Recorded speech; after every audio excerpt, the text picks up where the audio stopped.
Assalamualaikum warahmatullahi wabarakatuh. Alhamdulillahirabbil alamin wa bihi nasta'in wa la umri dunya wa din wassalatu wassalamu ala sayyidina mursalin sayyidina Muhammadin sallallahu alaihi wasallam amma ba'd. Yang saya hormati wabil khusus kepada dosen MK Ilmu Sosial Dasar yakni Bapak Ajis Fatur Rahman, dan kepada teman-teman saya yang insya Allah tidak mengurangi rasa hormat dan tajim saya.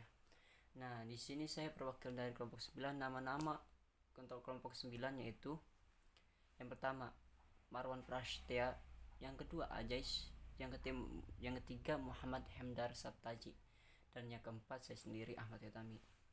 Nah, di sini saya akan mempresentasikan teknologi di kehidupan sosial.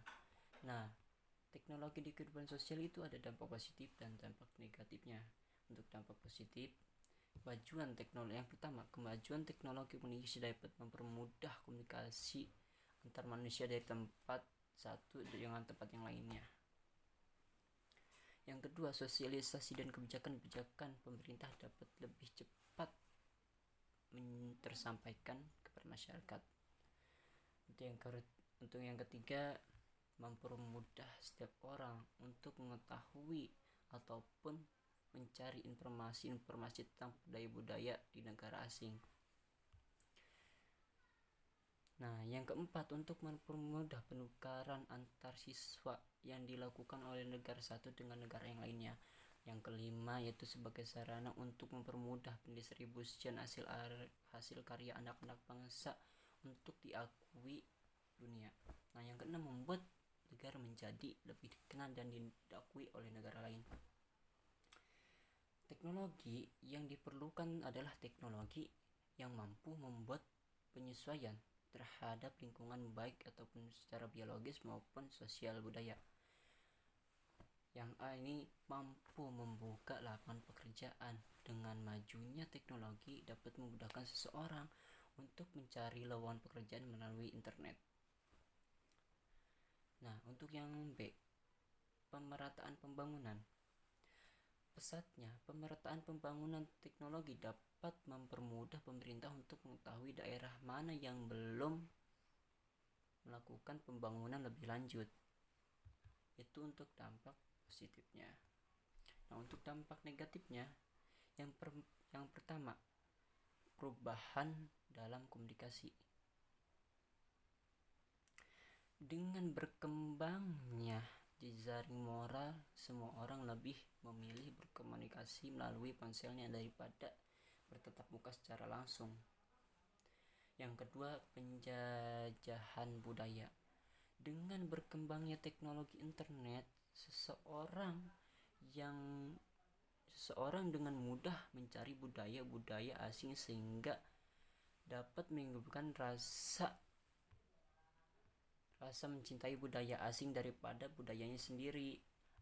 Oleh sebab itu, budayanya sendiri akan yang menjadi turun-temurun akan hilang. Nah, untuk yang ketiga, menurunnya moral. Dengan mudahnya mengakses internet, sangat memungkinkan setiap orang dapat mengakses seperti konten negatif lah, contohnya pornografi dan ataupun kekerasan lainnya. Jika yang dikeliru adalah budaya negatif, maka moral suatu bangsa akan menurun, terutama bagi remaja dan anak-anak. Yang keempat, terciptanya sifat antisosial. Dengan kemajuan teknologi membuat seorang lebih asyik sendiri dengan gadget ataupun komputer di rumahnya daripada untuk bersosialisasi dengan orang yang lainnya atau orang di sekitarnya. Yang kelima, yang munculnya budaya instan. Kemajuan internet sekarang memanjakan siapapun, terutama ya bagi kaum anak-anak ya. Nah, sekarang kita bisa membeli sesuatu tanpa bertatap muka, yang dimaksud secara online. Nah, tanpa adanya tawar-menawar. Yang keenam, komunikasi keluarga berkurang. Dampak adanya kemajuan internet komunikasi, anggota keluarga berkurang. Sekarang sesama anggota keluarga jarang sekali mengobrolkannya tentang kesehatan atau kepedulian tentang keluarganya sendiri, melainkan malah sibuk dengan gadgetnya sendiri. Yang ketujuh, hilangnya budaya tolong-menolong. Kemajuan internet membutakan orang yang tidak dapat memanfaatkan dan baik. Sekarang semua orang lebih banyak berfoto, menonton, atau mengklik video ketika terjadi kecelakaan tanpa ada rasa ingin menolong korban. Nah, yang kedelapan, gaya pakaian yang mulai berubah. Nah, contohnya sekarang pakaian-pakaian barat ya udah dipakai oleh negara kita sendiri. Nah, itulah itulah kehidupan teknologi di negara kita. Nah, pengaruhnya membuat kebanyakan orang untuk meniru pakaian orang-orang barat yang dapat melupakan pakaian budayanya sendiri. Yang kelima, kesenian tradisional mudah ditinggalkan. Kesenian tradisional terancam akan hilang tanpa adanya yang meneruskan. Generasi bangsa sekarang menganggap kesenian tradisional adalah budaya yang hampir punah atau tua dan sangat menarik bagi mereka. Yang ke-10 yaitu individualis. Dengan mudahnya teknologi informasi sekarang, semua orang lebih asyik dan bahagia sendiri hanya dengan gadget dan komputernya. Padahal sudah jelas bahwa manusia itu adalah makhluk sosial yang tidak dapat bergantung pada diri sendiri. Nah, itu untuk dampak negatifnya. Nah, untuk manfaatnya di sini ada 5. Yang pertama, manfaat di dunia telekomunikasi. Manfaat teknologi komunikasi terus mengalami kemajuan. Zaman sekarang untuk berkomunikasi dengan keluarga maupun teman tidak susah-susah lagi menggunakan surat menyurat. Namun sekarang sudah bisa menggunakan telepon genggam yang bisa digunakan kapanpun dan dimanapun tanpa ada gangguan jaringan. Nah, yang kedua, manfaat di dunia bisnis. Teknologi di dunia bisnis sangat menjadikan keuntungan bagi seorang wirausaha. Dia bisa membuka toko online di media-media bisnis tertentu. Yang ketiga, manfaat di bidang pendidikan. Manfaatnya sangat dirasakan semua pelajar di dunia. Semua pelajar zaman sekarang sudah bisa belajar lewat internet sebagai tambah dari belajar tatap muka di sekolahnya. Yang keempat itu manfaat di bidang kesehatan. Sangat membantu manajemen klinik sampai rumah sakit. Zaman dulu pihak rumah sakit mencatat riwayat pasien dengan manual. Namun sekarang hanya dengan menyimpan data dalam komputer. Untuk yang kelima, untuk yang terakhir, manfaat di dunia perbankan. Zaman sekarang serba mudah dunia perbankan. Sekarang tidak susah-susah lagi pergi ke ATM untuk mentransfer, tapi cukup di rumah saja melalui gadget kita untuk transfer lewat m-banking atau aplikasi yang lainnya. Itu untuk manfaatnya. Nah, di sini perkembangan teknologi di kehidupan sosial. Masyarakat di lingkungan sosial tidaklah bisa dipisahkan sebagaimana yang kita ketahui bahwa manusia adalah makhluk sosial yang membutuhkan satu sama lain. Nah, dan dalam ilmu sosiolog dikemukakan bahwasanya manusia harus saling komunikasi atau bertoleransi langsung antara sesama. Namun kalau kita melihat fakta yang ada, kehidupan sosial masyarakat Saat ini sepertinya istilah makhluk sosial yang berunsurkan komunikasi atau berintegrasi mesti dikaji ulang.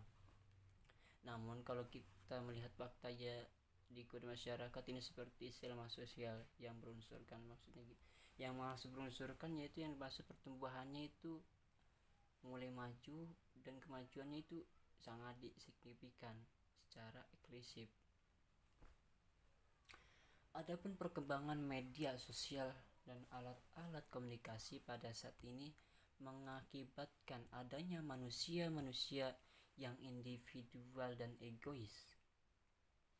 Ya, banyaklah anak-anak sekarang mudah egois walaupun perkataannya hanya sepele gitu, atau bisa membuat emosi walaupun perkataannya sepele.